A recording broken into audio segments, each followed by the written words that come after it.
A seguir, em nossa programação especial de hoje, Sexto Sem FEP, uma novela sem tema em 3 atos, estrelando narradora, locutor, intercessores e a participação especial de Terpi Sicori, a musa grega da dança. Uma produção do Grupo de Estudos sobre Formação em Exercício de Professores, FEP, FACEG.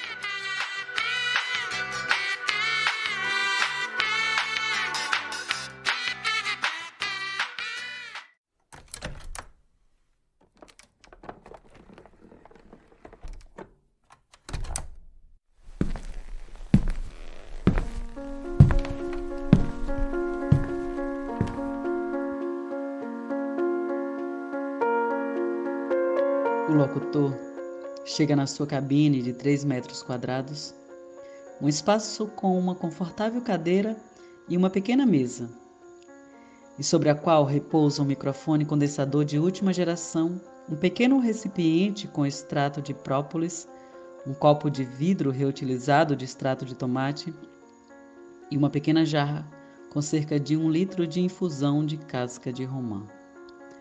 Na outra ponta da mesa, um frasco de álcool gel. Contato e familiaridade profissional, ele despeja uma parte do conteúdo da jarra no copo e o leva à boca, produzindo alguns segundos de gargarejo. Cospe no copo. Para arrematar o trato do seu instrumento vocal, toma em suas mãos o vaporizador e asperge contra a garganta 3 borrifadas. Se acomodando na cadeira, busca instintivamente a relação ideal de distância entre seu corpo e o microfone. Elegantemente instalado, inicia uma série de exercícios para aquecimento vocal ao tempo em que afere o volume do som que atravessa o equipamento à sua frente, veste as orelhas com 2 conchas de um surrado fone de ouvido.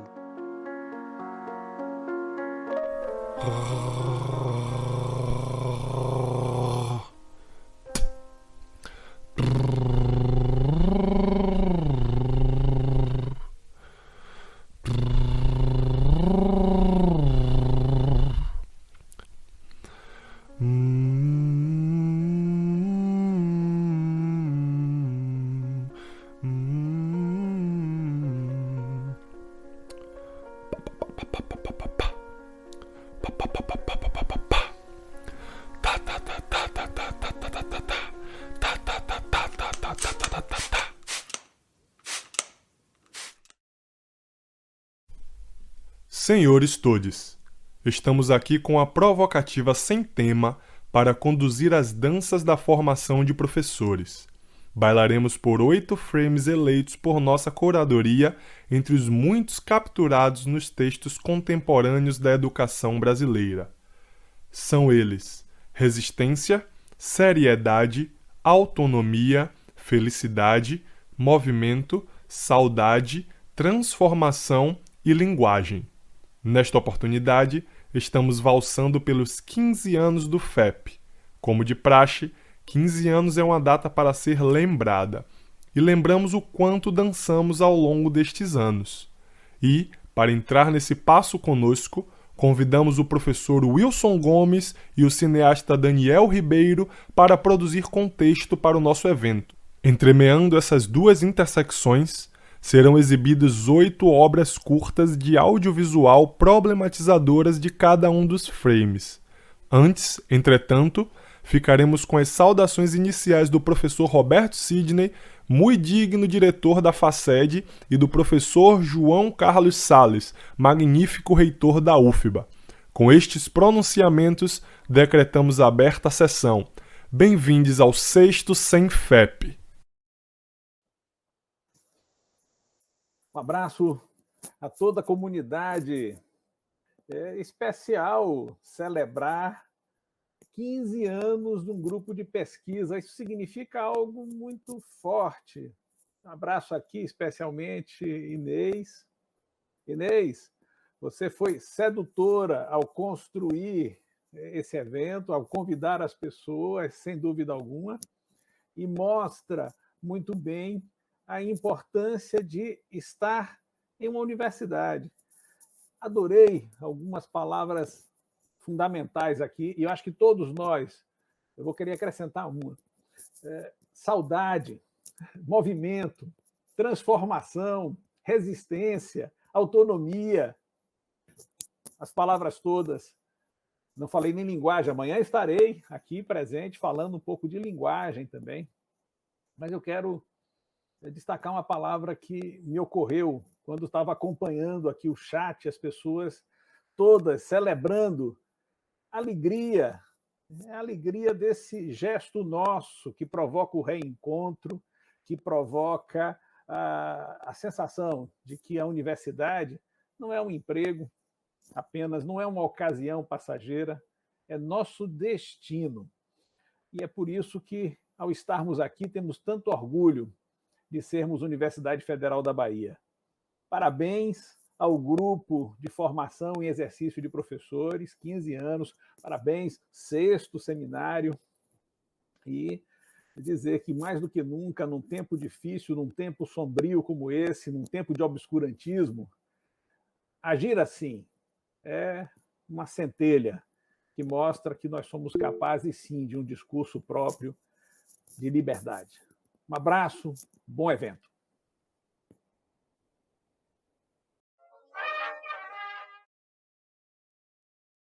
Como diretor da Faculdade de Educação da Universidade Federal da Bahia, eu quero saudar o 6º Senfep, bem como saudar seus organizadores, suas organizadoras, bem como os pesquisadores e estudantes que participam deste evento.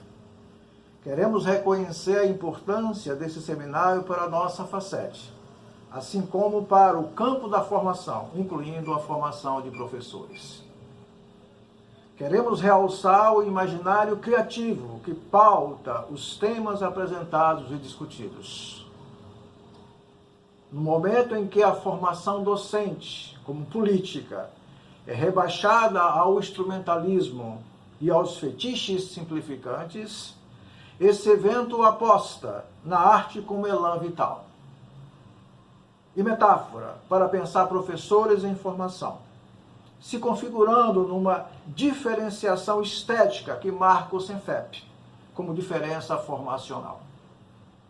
Assim, a direção da Faculdade de Educação da Universidade Federal da Bahia sente-se lisonjeada em ser o habitat originário do Senfep, desejando-lhe longa vida. Que este seminário seja plenamente exitoso. É o nosso desejo. Abraços a todas, todos e todes. Evocamos Terpsícore, musa da dança e da poesia lírica, uma das 9 filhas de Zeus e Mnemósine para conduzi-los no baile desta noite. Ó musa, qual o regalo que nos ofertará com vossa possante presença?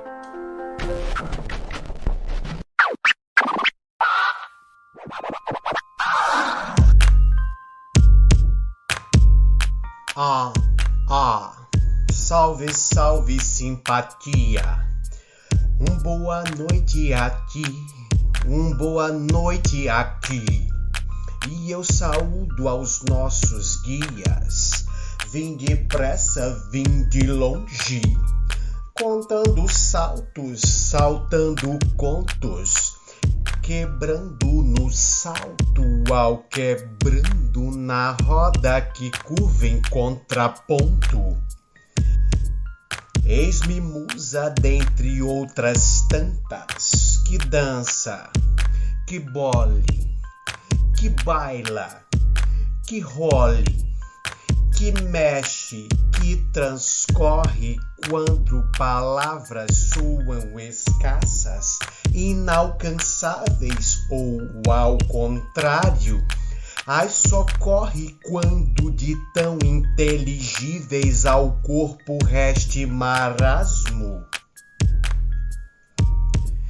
Porque se tudo está dito e sabido, Da língua não se espera nenhum espasmo, um momento feliz, movimento nomádico.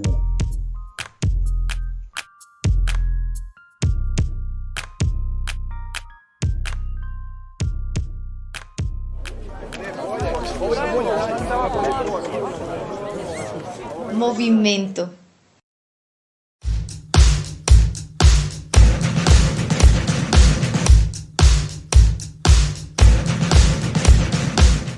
Como tem sido dançar no correr longo dos últimos 15 anos? Desde minha primeira aparição entre vocês no apocalíptico ano de 2012, atendendo ao chamado teorizante de Antrifo Sánchez. Ali já dançavam, mas tanto dançarão quanto hoje ainda dançam, rodopias por vezes pairando em suspenso, no outras descendo até o chão. E se ao cair daí não passam, se arrastam feito larvas em busca de proliferação. Exercício de formatividade, expressão de corpos que devem currículo. Sabem, o movimento tem sido a menina dos olhos da multidão, difundido como tábua de salvação da educação pátria. É, não raro, identificado, entidade com quem se pode alcançar as origens ou com a qual se alcança a emancipação. Um tal movimento para cá, outro para lá. Ninguém mais se importa de sair em bonde com a ponta de um torturante band-aid no calcanhar, pois de tão certo que o baile sempre segue, parece persistir a romântica memória da valsa da Cinderela, a idílica imagem da roda das caatingas infantis, a idônica cena dos paredões da favela, a cósmica dança do universo, portais, mas também porteiras. Há formas de vida que no lugar de sair, desejam lugar para entrar. Eis a poética transtornada dos imigrantes venezuelanos em direção ao Brasil, dos refugiados egípcios resgatados pela guarda costeira da Itália, dos fluxos migratórios que têm provocado ondas de choque entre muçulmanos e Europa Ocidental, sem deixar que marcada na lembrança está a diáspora negreira, amontoada nos poroes dos navios. Também está no foi movimento mesmo que agriloado? Mesmo como movimento inanimado se pode praticar currículo?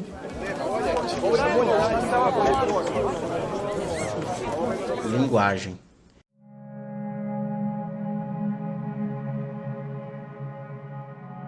E foram vistas por eles línguas repartidas como que de fogo, as quais pousaram sobre cada um deles, e todos foram cheios do Espírito Santo, e começaram a falar noutras línguas conforme o Espírito Santo lhes concedia que falassem. É o que está dito e sacramentado em Atos capítulo 2, versículo 3 e 4. O fenômeno das línguas de fogo, ora por labaredas, ora fleuma cândida de uma vela, tem impressionado consecutivas gerações monoteístas alinhadas ao programa mosaico. E certamente dá o que pensar que a sociedade de base semítica percebesse que a sua religação com o mundo espiritual se dava através de uma forma inflamada da linguagem.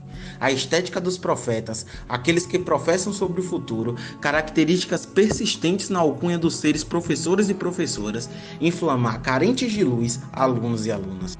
Linguagem com flagração tem uma relação bem mais que episódica. Foi pelo fogo que pereceu a biblioteca de Alexandria. Amontoados em fogueiras, livros queimaram para purificar a linguagem dos seus descaminhos heréticos. Pelas chamas, as traduções luteranas, o projeto mediúnico de Allan Kardec, carbonizaram em cinzas. Páginas escritas crepitaram na Alemanha nazista e na União Soviética comunista. Foi ainda sobre o fulgor das chamas acondicionadas que os iluministas proclamaram conhecimento incandescente, alcançável pela leitura, então disseminada pela popularização da prensa móvel, legado de Gutenberg, acessível e possível em uma compilação enciclopédica que dispunha sobre todas as necessidades humanas, enunciados que retornam sobre uma galáxia da internet, espaço dos possíveis e impossíveis, com promessas de conectar o mundo, idealismo interditado pelas fronteiras, bem demarcadas, produzidas pela névoa densa da própria linguagem. E se há fumaça, é indício de fogo.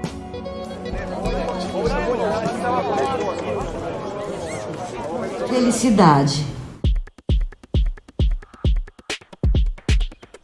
Há muito tenho sido chamada a este país a inspirar e bailar com as artes daqui.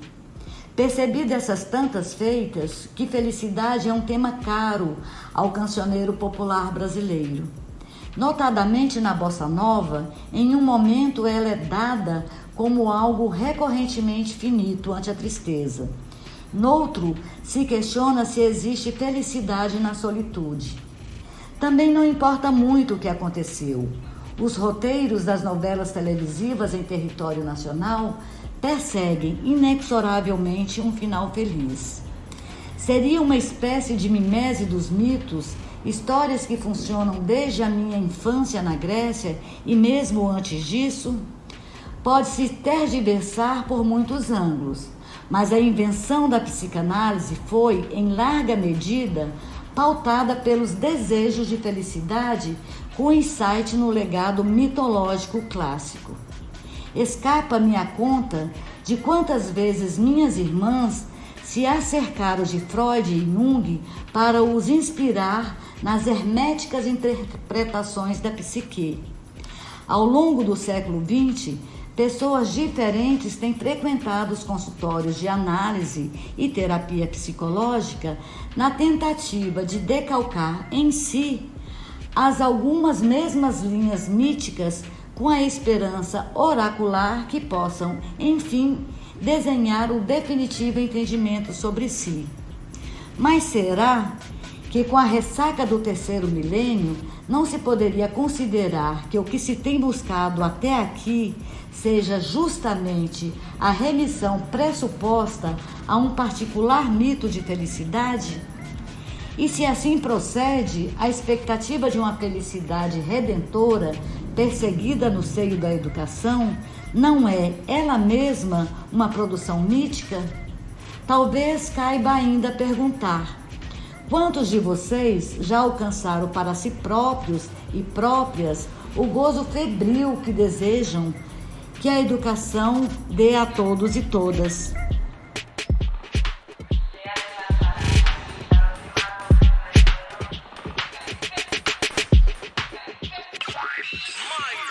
Muito mais alegria! Mais alegria!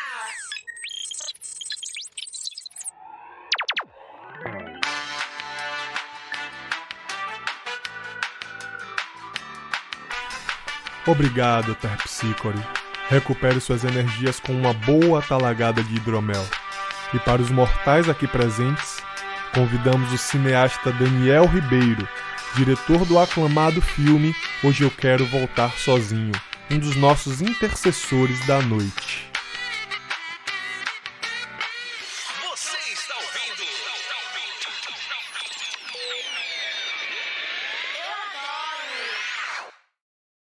Olá, eu sou Daniel Ribeiro, eu sou cineasta e eu dirigi o filme Hoje Eu Quero Voltar Sozinho. Eu estou muito feliz de estar aqui hoje no Senfep, podendo contribuir e participar, falando um pouquinho sobre frame, sobre o enquadramento no cinema. Bom, para falar de frame, de enquadramento no cinema, acho que a gente tem que primeiro começar a falar sobre as janelas do cinema, ou o formato da tela. No começo do cinema era tudo quadrado, então era o 3x4, a divisão da tela aqui. Depois o cinema ficou mais esticadinho, foi o widescreen, que é o 16x9. A televisão passou pelo mesmo processo. Por muito tempo ela era quadradinha e hoje em dia ela também é o 16x9, o famoso widescreen. O próprio widescreen tem diversos tipos de proporção de tela, que também quando a gente está fazendo um filme tem sempre esse debate, qual câmera você usa e como você vai encaixar essa janela que você vai usar. Tem também a janela queridinha dos cineastas e dos fotógrafos de cinema, que é o CinemaScope, que é o 235, e que ela fica assim, bem esticadinha. A gente tem que sempre tomar cuidado para enquadrar e não cortar a cabeça de ninguém quando a gente está usando esse tipo de janela. E tem também as janelas temidas pelos cineastas, que é o que aconteceu com o uso dos celulares, smartphones, que transformou tudo na vertical. Isso é um desespero para quem trabalha com cinema, para quem trabalha com TV, porque sempre, quando as pessoas gravam na vertical, atrapalha completamente a forma como a gente vai encaixar isso no nosso formato que a gente usa tanto, que é na horizontal. Mas além das janelas que a gente usa, também o enquadramento é essencial para definir certas coisas e muitas vezes para definir personagem. Vamos considerar que eu sou um personagem, por exemplo. Esse enquadramento com esse fundo aqui revela uma neutralidade. Não dá para saber muito sobre mim baseado nesse enquadramento. Mas é só a gente mexer um pouquinho a câmera que começa a revelar mais sobre mim. É isso, basta mudar um pouquinho a câmera de lugar que já o enquadramento do fundo muda. E mesmo que eu não diga nada, o meu fundo vai dizer muitas coisas. Então esse enquadramento já vai revelar muito sobre o personagem que eu sou. Provavelmente uma pessoa que mora num andar alto, num apartamento na cidade de São Paulo. Mesmo que eu não diga nada, esse enquadramento está dizendo isso para o espectador que está me vendo. O filme que eu fiz Hoje Eu Quero Voltar Sozinho, ele conta a história de um adolescente deficiente visual. Portanto, ele não podia ver o mundo ao redor através da sua visão. E a gente quis passar também para o espectador um pouco essa perspectiva do personagem. Então, por isso, os enquadramentos foram essenciais e a gente discutia muito como era cada enquadramento e como a gente contar aquela história através do que a gente estava colocando naqueles frames, naquelas janelas. Pra gente era muito importante, por exemplo, que os enquadramentos fossem sempre muito fechadinhos, porque a gente queria que o espectador tivesse a mesma perspectiva do Léo. Então muitas vezes quando o Léo não estava vendo o que estava ao redor dele, o espectador também não estava vendo. Quando a gente enquadrava em planos mais fechados, mais no rosto, sem mostrar muito o que estava ao redor, a gente colocava o espectador na mesma perspectiva do personagem. Então essa é uma forma de mostrar como o enquadramento ajuda a contar a história. Eu vou colocar um trechinho aqui do filme que pra mim é muito sobre isso. Então aqui a gente tem o Léo sozinho, ele desenquadra, por exemplo, aqui já sai, e aí conforme ele anda a gente vai reenquadrando ele. O fundo ali tá desfocado também, então isso faz parte de como a gente enquadra as coisas, vai gerando um certo mistério quando a gente vê algumas pessoas correndo ali no fundo. E a gente tá mais próximo do Léo aqui, a gente vai se aproximando também de novo, o enquadramento revela um pouco o mistério, umas mãos, a gente começa a ver o que tá acontecendo. E a gente vai entrar agora de novo nos planos mais fechados e vai gerar mais ainda essa intensidade de que algo errado vai acontecer. Então o pé, o ouvido. Quando ele cai aqui, a gente vai para um plano mais aberto, dá pra ver todos os personagens na cena, a gente vê mais gente e a gente consegue entender mais ou menos o ambiente em que eles estão. Vocês são foda, hein? Então isso é para mostrar como o enquadramento é fundamental na forma como a gente está contando a história, né? Como a gente conduz a narrativa. As nossas escolhas de enquadramento são essenciais para contar a história. Mas não só para isso, porque os enquadramentos que a gente escolhe também revelam não só questões estéticas, mas também as nossas questões éticas. E o que o nosso olhar está dizendo ali em relação ao filme, aos personagens, ao tema que a gente está abordando naquele filme. Por exemplo, numa cena de sexo, uma cena de sexo entre um homem e uma mulher, a forma como você enquadra, qual corpo você vai enquadrar, o corpo feminino, o corpo masculino, que partes do corpo você vai enquadrar, o ângulo vai ser, que ângulo você vai escolher, vai ser um plano aberto, vai ser um plano fechado. Tudo isso mostra um olhar que pode ser machista ou pode ser feminista, basicamente dependendo dos enquadramentos que você escolhe. Ou vamos pensar também numa cena de violência, por exemplo, uma cena de assassinato com uma arma de fogo. Como você vai mostrar essa cena? Qual o enquadramento que você vai escolher? Como é esse plano? Você vai filmar de longe, num plano aberto, em que você não vê direito as expressões de quem está atirando ou quem está levando o tiro? Isso é uma escolha. Você vai filmar de perto, por exemplo, mostrando sangue muito explícito na cena? Ou você vai escolher qual dos personagens você vai mostrar na hora do tiro? É a expressão de quem está dando tiro ou a expressão de quem está levando o tiro? Essas escolhas também revelam as questões éticas de quem está filmando, de quem está tomando as decisões ali sobre o que a gente quer mostrar e do que a gente quer falar quando a gente está fazendo um filme.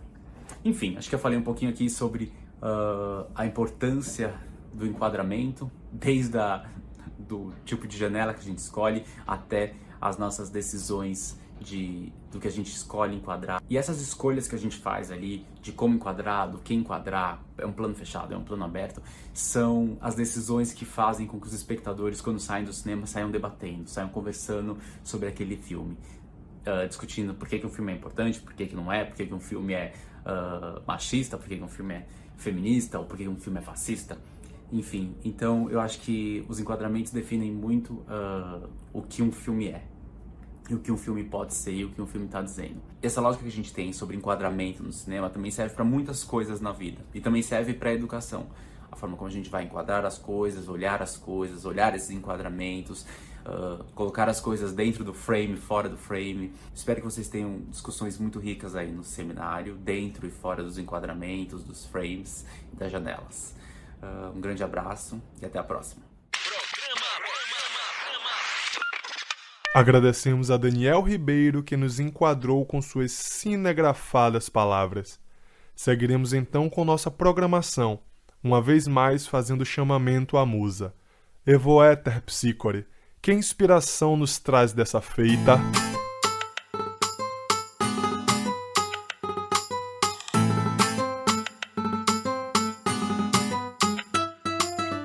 Odoiamir, irmãos, Odoiamir, irmãs, Odoiá morena do mar, sou eu que acabei de chegar. Eu disse que ia voltar, cheguei carregada de mar, sapecada de sol e brisada, forma alma de pipa voada, que só mexe a rabiola quando contra o vento é segurada.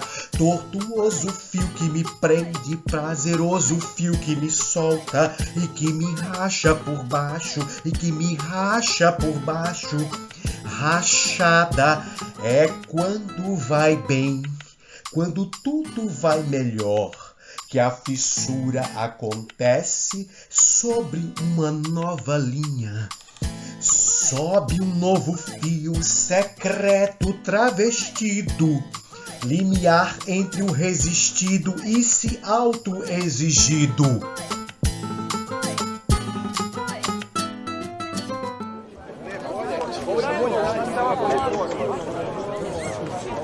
Autonomia.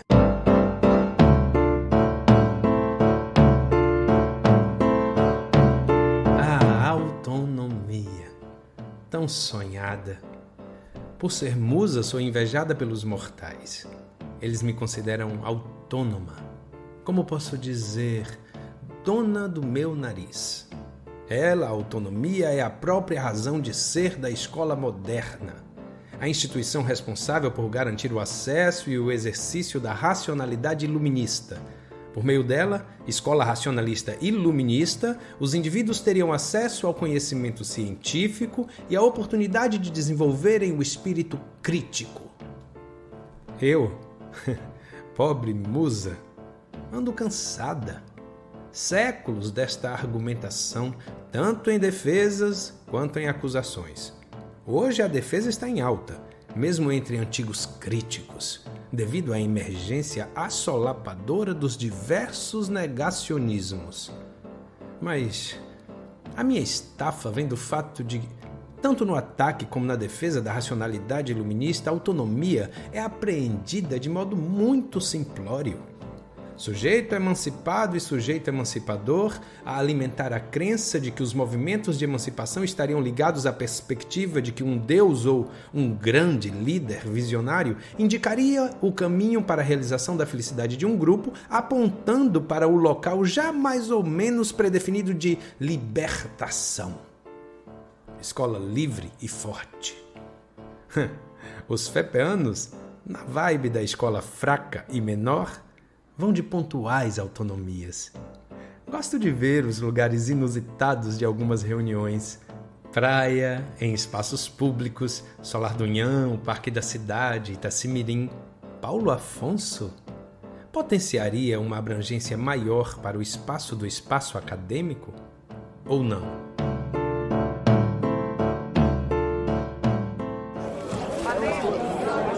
Transformação.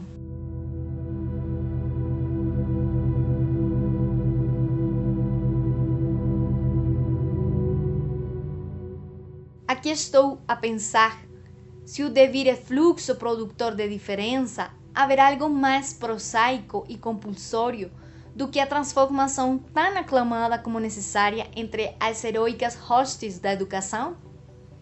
Dizem alguns serão os afeitos às significações morais, que tudo muda, mas nem tudo se transforma.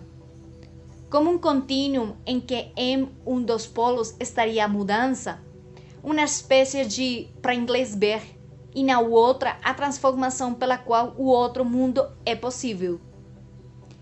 Estaria equivocado o cientista séculos atrás ao afirmar que nada se cria, tudo se transforma? A pensar. Como me lembro de um papo fepiano, ampliação da esfera do ser, com discordâncias até com o termo sempre, seja nos tempos de fritação teórica e mesmo quando o termo já tinha ido para as nuvens das lembranças, dançaram e dançam em uma catança de material, ampliando e ampliando a tal esfera. Serão eles mudancistas, transformadores, transformistas, criadores?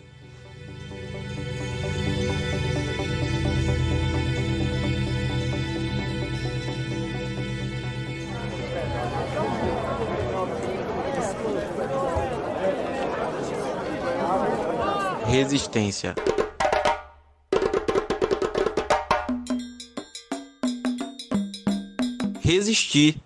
Resistir e... Prosaicamente, a resistência do chuveiro elétrico resiste até que... Teimosamente, as crianças bem pequenas resistem ao banheiro para continuar brincando, até que... Bravamente, os mais diversos materiais impõem resistência aos esforços antagônicos a que estão submetidos, até que... Sutilmente, em jogos de sedução, os amantes existem, até que...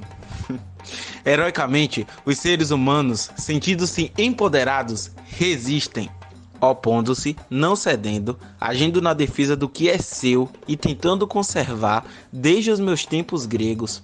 Por estas bandas, a educação brasileira resiste, querendo se conservar? Será que se opondo ao extremo, qual frame resistência que podemos chamar de nosso? Em minhas andanças de musa baianada, vi muitos punhos cerrados em nome da educação. É bonito de ver, mas no FEP, malgrado a multiplicidade com pesquisas em educação fraca e menor, tentam, às vezes com sucesso, outras nem tanto, resistir a persistentes homilhas pedagógicas que definem o que é e como é, pois descobriram, como Derrida, que tudo é tradução. Assisti e gostei. Uma cantoria fepiana, um vídeo de 2011, no qual diversas interpretações da canção Índio de Caetano Veloso revelam o babilônico. Resistir é preciso.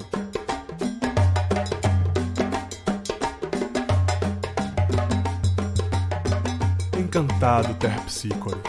Enquanto mobilizamos a atenção para algumas notas acerca de agenciamentos enquadrados, te sugerimos recuperar as forças por entre as memórias praeiras de Dorival Caymmi à beira-mar. E para os mortais aqui presentes, chamamos para dar prosseguimento ao baile aquele que foi o inspirador da forma deste evento, o conhecido professor da Faculdade de Comunicação da UFBA, Wilson Gomes. Estamos apresentando...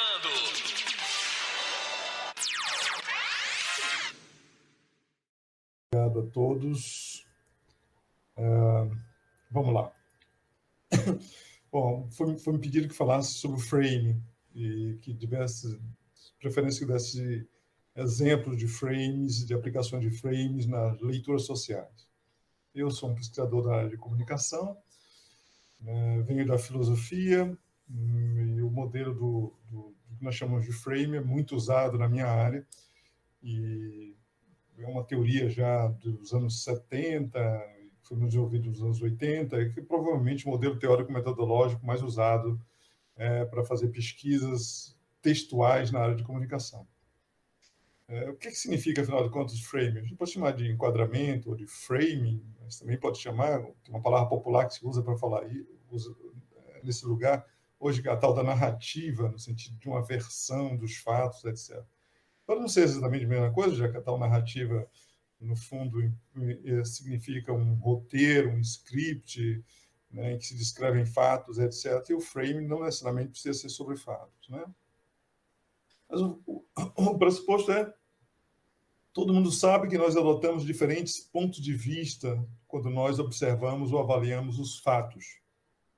Pois bem, o que resulta dos pontos de vista, do emprego de um ângulo de abordagem, ou de uma perspectiva, ou da adoção de um ponto de vista, é um frame, ou um quadro. Por definição, portanto, um frame, ou um enquadramento, não nos dá a paisagem toda, né? Você olha através de um determinado limite, e com isso você vê um pedaço, um trecho da realidade, certo? Não um todo da realidade. Nós temos uma espécie de limites do que nós conseguimos ver. Mas na nossa experiência do mundo, sempre parece que aquela janela pela qual olhamos o mundo, ela está tudo do mundo que poderia ser visto. Parece que são os fatos ou os problemas em si mesmos. Mas, na verdade, nós sabemos que são um conjunto de decisões ou de escolhas, algumas conscientes, outras não conscientes, né, que nós fazemos, ou que outros fizeram antes de nós, né, ao escolher um determinado ponto de vista, ou resolver destacar mais um aspecto do que outro. Por isso mesmo, em geral, nós não consideramos que a adoção de um frame interfira na objetividade que nós fazemos um relato sobre as coisas, ou na nossa descrição das coisas, ou na nossa abordagem das coisas. Nós achamos que a avaliação do fato é sempre justa, mesmo que seja a partir da nossa perspectiva. Exceto, naturalmente, quando há um conflito de frames, ou seja, quando o mesmo acontecimento que nós estamos contando ele é julgado, né, por um ângulo de abordagem diferente do ângulo que nós apresentamos. Um frame, contudo, ele, inclusive os frames sociais, sempre envolvem interpretação. Quer a gente esteja consciente ou não. Sempre há elementos selecionados. Né? Ao se fazer um frame, ao se adotar um enquadramento, nós sempre selecionamos alguns aspectos da realidade, né? Alguns aspectos do fato enquadrado, e nós tomamos uma decisão sobre que elementos devem ser destacados. Então, existe seleção, existe destaque. São duas coisas fundamentais. E ao selecionar e destacar, ou enfatizar, nós também fazemos o contrário, né? Nós descartamos coisas, ou colocamos coisas em segundo lugar, né? São deslocados para o fundo, etc. Ao selecionar significa, ao mesmo tempo, descartar. Enfatizar significa, ao mesmo tempo, deslizar algumas coisas para o segundo plano. Isso é fundamental. Selecionar e enfatizar tem um propósito, em geral, que é sustentar uma compreensão específica de um determinado fato. Uma compreensão que é uma espécie, no fundo, de uma definição específica. Né? Definição no sentido literal, colocar entre finas, entre limites, né? Aquilo que é a definição de determinada coisa. E também uma distinta avaliação moral de um problema ou de um fato. Esse é o outro elemento. Então, nós definimos, ao escolher um frame, nós definimos um fato, nós fazemos uma avaliação moral de um problema, de um fato, e nós, por fim, nós interpretamos as causas e as soluções de um fato. Portanto, um frame nunca é inocente. Ele nunca, de fato, deixa as coisas como elas são. Ele sempre envolve esse pacote inteiro, né, de decisões que são fundamentais. Um frame, portanto, é sempre a base para um argumento sobre a natureza de um problema. Né? Por isso que, em geral, de forma implícita, os frames não são praticamente vistos, eles são como óculos, são alguma coisa por meio do qual a gente vê, mas eles próprios não são vistos, né? Eles não existem para serem vistos. Por outro lado, os frames podem ser implícitos, mas nunca são banais, porque eles organizam a nossa posição política, eles organizam a nossa decisão moral diante dos fatos, eles mobilizam pessoas, eles reforçam identidades sociais e eles produzem efeitos sobre a realidade. Aliás, a maior parte digamos assim, das formas de grupamento, filiação, associação que nós temos tem a ver com o fato de que nós decidimos adotar os frames ou os enquadramentos desse determinado grupo. Nós decidimos adotar, digamos, a sua formulação dos problemas sociais, o seu diagnóstico e o seu prognóstico sobre os problemas sociais. Então, é importante não subestimar nunca o alcance político dos frames. Por outro lado, a adoção de certos frames pode atrasar e comprometer a solução de determinados problemas sociais. Nada pode ser mais socialmente danoso e politicamente danoso do que um frame equivocado, né? Porque isso, na verdade, é um frame equivocado quando ele se torna o enquadramento hegemônico de um problema social. Temos muitos exemplos disso.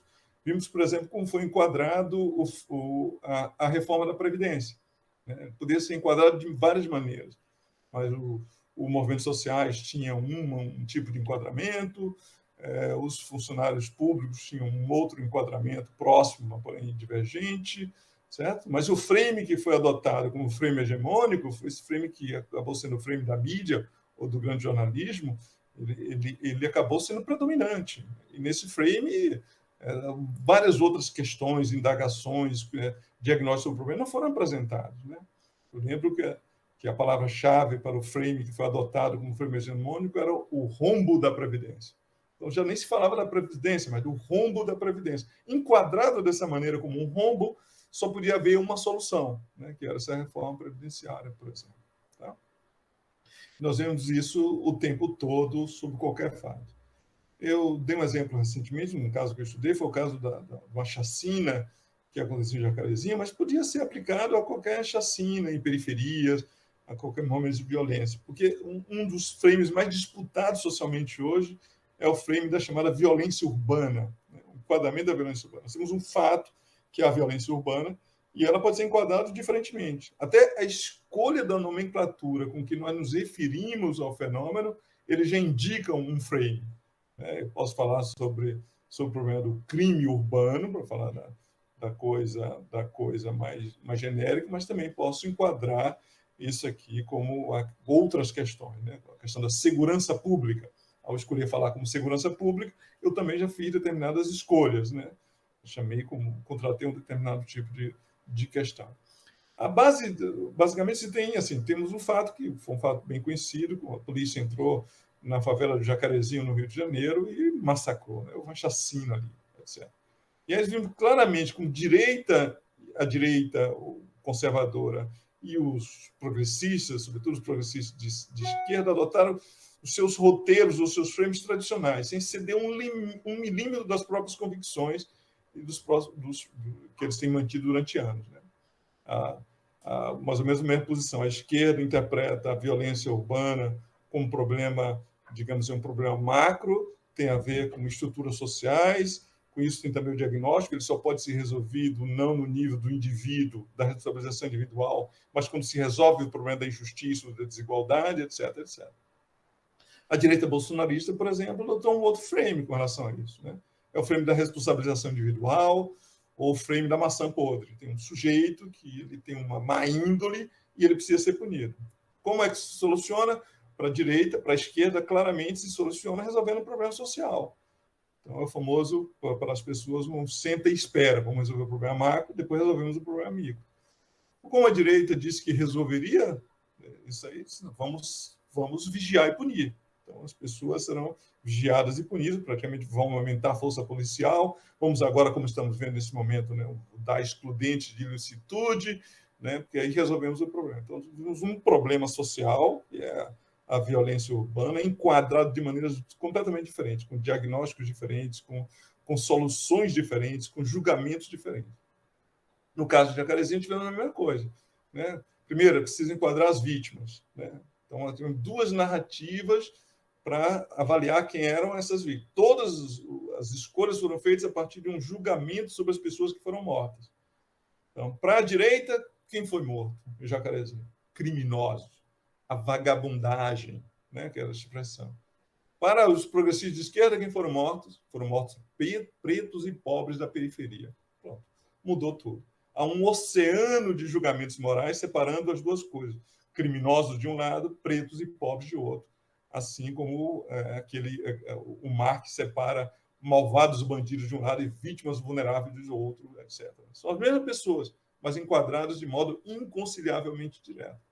Com relação aos que os mataram, para a direita, os que dispararam eram heróis que correm o risco todo dia para levar o braço pesado da lei e da ordem para um ambiente hostil.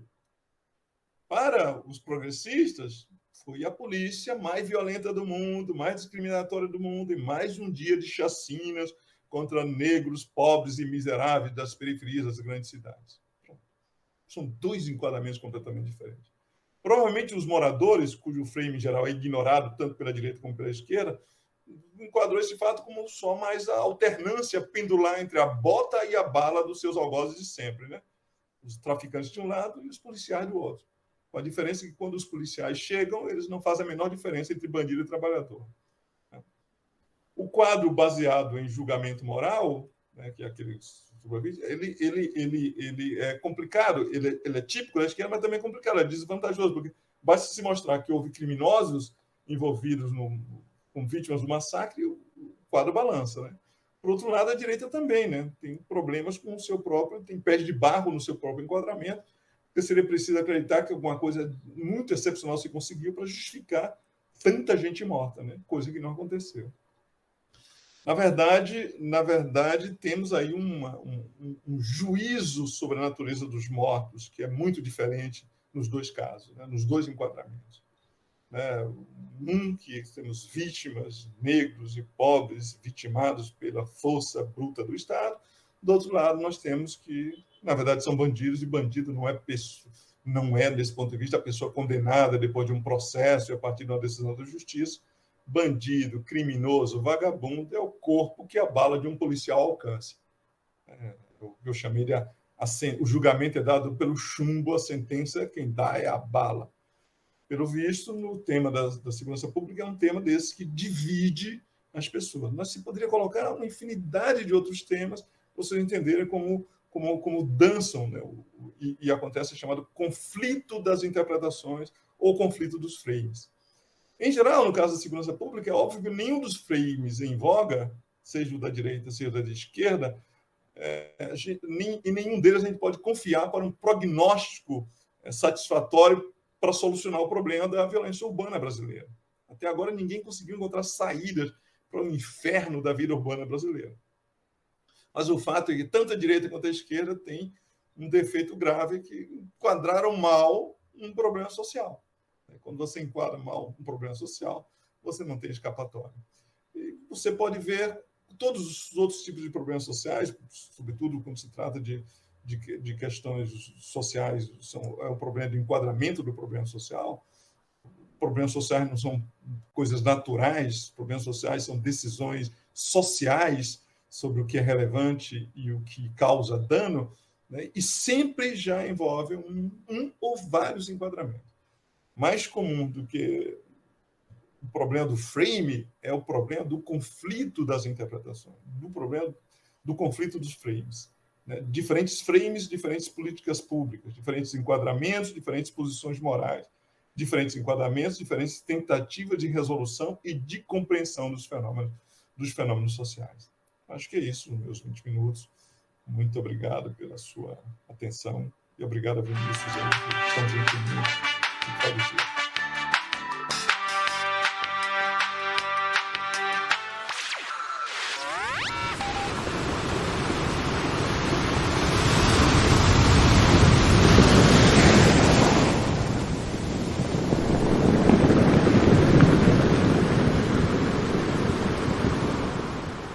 Odoiá Terpsícore.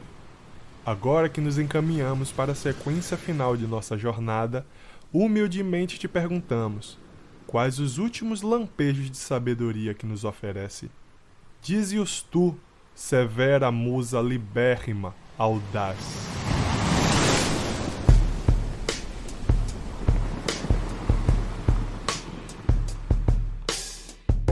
Yeah. Come on. Filhos e filhas do deserto, onde a terra expôs a luz, arenoso território incerto, onde árida saudade se introduz. Choroso por queimar um dia foi, salgado, só que não. Aquém das atlânticas lágrimas de Portugal, disseminado contra para-brisas romanos e nas bagagens da imigração ilegal. Oásis, quando saudoso da temperança, o deserto sério feito serpente troca pele na areia lançada pela duna que dança, que dança, que dança.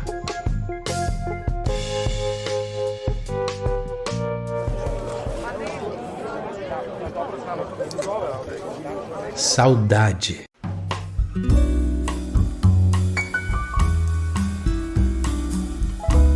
No FEP, saudade tem nome.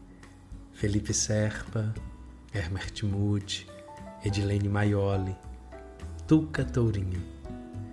Nesse frame se delineia uma saudade órfã, saudade do que foi, era ou teria sido, saudades do que virá, se formos heróis, resistentes, persistentes, chutarmos as pedras do caminho em busca da felicidade. Tudo isso acontecendo agora, no presente, pois o desejo é inexoravelmente algo do tempo presente, mesmo que um presente que ser quer odiável. Mas que tal uma saudade menos órfã e mais herdeira? Um eterno retorno a anunciar o diferente que guarde em si, sem moralismo, o carinho e a bronca do professor. O conhecimento propiciado por práticas hoje negadas e o saber do era uma vez em um tempo distante.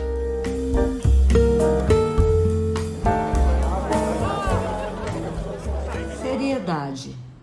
Muito riso é sinônimo de pouco siso, é o que dizia um avô comum. Persiste latente nesse ditado popular, enunciado cotidianamente por Dona Vita Hilma, saudosa professora de terceira série, uma tentativa de enquadrar seus estudantes sob um rosto de seriedade. Mas certamente não um qualquer. Tem que ser um com nobreza de caráter e sentimentos superiores. Um rosto heróico. Aliás, como o dela própria, que tomou a causa da educação como missão, gesto jesuítico inscrito na memória das novas gerações? Lembremos o Ali Solomão que declamava: a memória é uma ilha de edição. Assim podemos considerar a epopeia assim chamada educação. É uma trama de cortes agenciados, uma jornada heróica desejada. Cientes estejamos apenas que aos heróis e heroínas está destinado a autopunição ou à morte, me dissera Édipo em tom confessional. Então queremos o riso? Atualmente tão pervertido por essas bandas, o riso segue em boca senis, acocorado na cadeira da presidência brasileira, nos lábios dos generais de pijama que outrora propagaram um festival de besteiras que volta a assolar o país.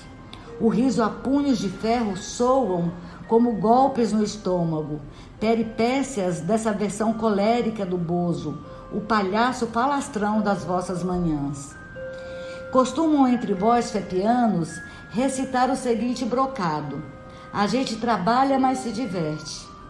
Antes de me ir, pois, pergunto: a diversão é suficiente para despir do trabalho a sua compleição hercúlea, heróica? Vai com Zeus e os teus, musa sagaz. Encantados por tuas palavras, nos despedimos de tua graça e com a alma plácida caminhamos para o último ato da nossa jornada. Eu queria agradecer muito, o Wilson já foi, né? O Wilson que nos ajudou a pensar nessa ideia de frame, de trazer esses frames para a educação. E agradecer a Daniel também, né? Que pôde, numa fala muito clara, as pessoas começarem até assim, a falar assim, bom, não é tanta maluquice falar de frame, né? Então, o que eu pediria agora, que Daniel, porque como ele foi gravado a pedido da gente, mas o pessoal também queria ouvir ao vivo, Daniel, né? Então, Daniel, se despeça aí da gente, veja o que você ainda pode dizer. O pessoal está esperando uma palavrinha sua ao vivo. E muito obrigada. Eu nem sei mais muito o que falar. Eu preferi até... Eu falei, deixa eu gravar esse texto, esse vídeo, porque eu acho que é melhor para organizar também. E eu queria mostrar as janelas ali, então eu sinto que eu falo melhor também, enfim, organizando melhor um roteiro. Acho que até tem a ver, até pensar no frame e na construção da narrativa, tentando juntar as duas coisas, que é o que a gente faz no cinema, né? Quando a gente está fazendo um filme, a gente constrói uma narrativa ali, e através dos enquadramentos, da forma como a gente vai desde o roteiro, do que a gente vai selecionando, da forma como a gente vai contando as histórias e vai criando os personagens, tudo, e até o momento que a gente vai decupando o filme ali, antes de filmar, de falar qual tipo de enquadramento a gente vai realmente usar. A gente vai usar um plano fechado, um plano aberto, isso um pouco que eu falei. E isso a gente constrói uma narrativa, né? A gente constrói a narrativa, que é o que o filme está contando ali, no fim das contas. E o que eu gosto do cinema, de fazer filme, é que você tem tempo para construir essa narrativa, né? Então você tem esse tempo para poder elaborar, desde o roteiro, você vai ali pensando em como você vai construindo, o que cada coisa quer dizer, né? Desde a escolha dos atores também, que são escolhas e são, enfim, escolhas que vão dizer alguma coisa, né? Que a gente está enquadrando também o olhar de quem está fazendo o filme. Então, e eu gosto disso, assim, de poder construir com uma certa calma e com uma certa dedicação, para que a narrativa, que quando chega no cinema, depois na edição também, a edição acho que é um processo muito, muito importante nesse aspecto de construir a narrativa, né? Então, porque a gente vai lá e filma uma cena de todos os ângulos, então filma do plano aberto, plano fechado, daqui, dali, e aí chega na edição e fala, tá, o que eu vou escolher aqui? O que de fato vai virar o filme, né? Então todo esse processo é um processo muito gostoso de fazer, e porque a gente consegue finalmente, com dedicação, com calma, construir essa narrativa que a gente está fazendo, que é o filme. E quando a gente conta aquela história, é isso, a gente está de fato contando do nosso ponto de vista e enquadrado de algum ângulo que é o nosso. Eu acho que é isso. Estou muito feliz de estar aqui, obrigado pelo convite e espero poder contribuir em outras oportunidades. E a gente espera contar com você. Muito obrigada. Estreia, é isso. A gente, de qualquer forma, terá um excelente evento. Amanhã nós começaremos com frames específicos, como está aí na programação. Agradecemos a todas as pessoas que estão aí presentes, não é?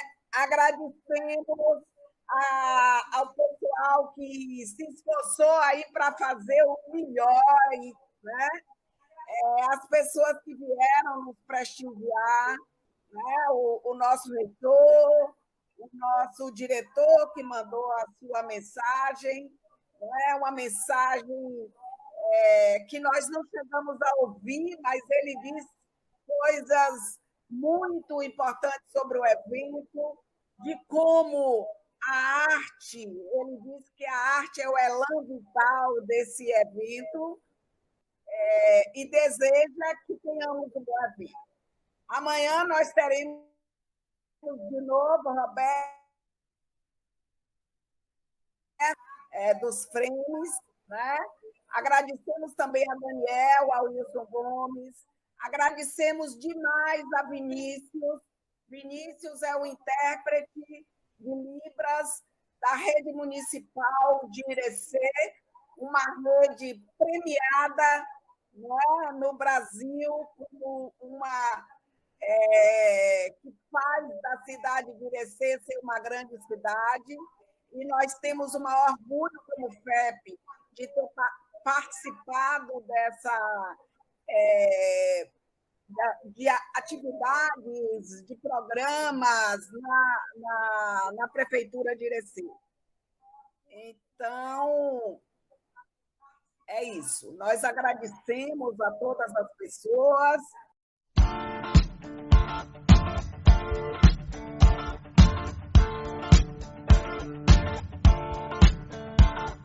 We don't need no education.